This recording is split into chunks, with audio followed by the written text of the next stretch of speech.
Alors Guillaume, en résumé, tout le monde le sait, la situation financière du SIDEM n'est pas bonne et la nouvelle gouvernance, présidée depuis 2019 par Roland Roth, s'évertue à redresser le cap. Comment vont les finances aujourd'hui ?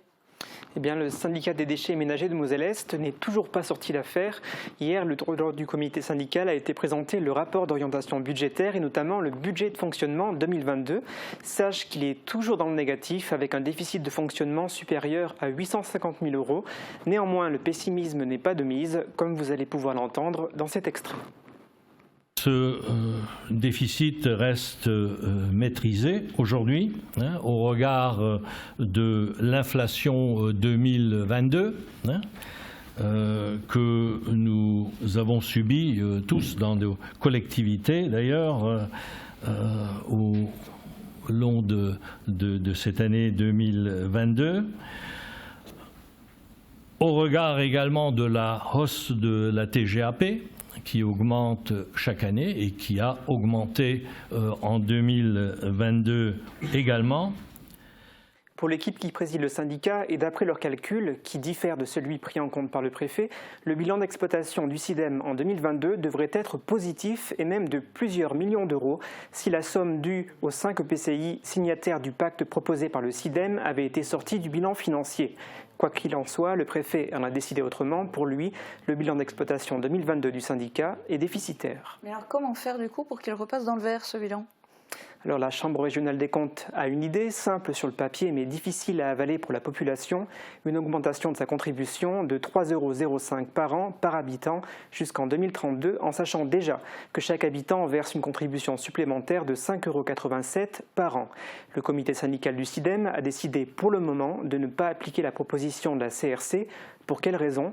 Je vous propose d'écouter un nouvel extrait. Nous avons ici à ménager notre contribuable et notre usager. Et nous n'avons pas à le surtaxer au départ sous prétexte que les juges de la Chambre régionale des comptes ont une vision différente des choses. Alors comment faire pour redresser la situation financière sans demander aux habitants de payer plus ? Eh bien, en croisant les doigts et en espérant que les démarches initiées par le SIDEM aboutissent enfin. Pour rappel, le syndicat a sollicité les services fiscaux pour obtenir un remboursement de TVA sur les participations des collectivités et demandé un étalement des charges de l'emprunt de 13,5 millions d'euros qui avait servi à rembourser la dette fournisseur. La réponse concernant ce deuxième levier destiné à améliorer la situation financière du syndicat devrait être apportée par le gouvernement, mais pour l'instant, pas de réponse. Le président du SIDEM va vous donner davantage d'informations à ce sujet. On nous prévient quand même à chaque fois que on passe d'un ministère à l'autre et nous sommes aujourd'hui en attente d'une réponse, mais nous sommes optimistes sur ce point, surtout que nous avons été soutenus dans cette demande par le préfet. Et si malgré tout le SIDEM fait chou blanc dans les deux démarches que tu viens d'évoquer, qu'est-ce qui risque d'arriver ? Eh bien, malheureusement, l'augmentation de 3,05 € par an et par habitant risquerait d'être appliquée, comme va l'indiquer immédiatement dans cet extrait le président Roland Roth. Je suis disposé à y adhérer seulement si tous les autres leviers qui sont en notre possession ne fonctionnent pas. À noter aussi que toutes les collectivités n'ont pas payé au SIDEM l'intégralité de leur contribution.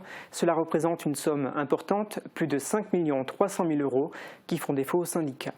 Mais si on revient au déficit d'exploitation du SIDEM en 2022, il s'élève, tu le disais, à un peu moins de 800 000 € environ.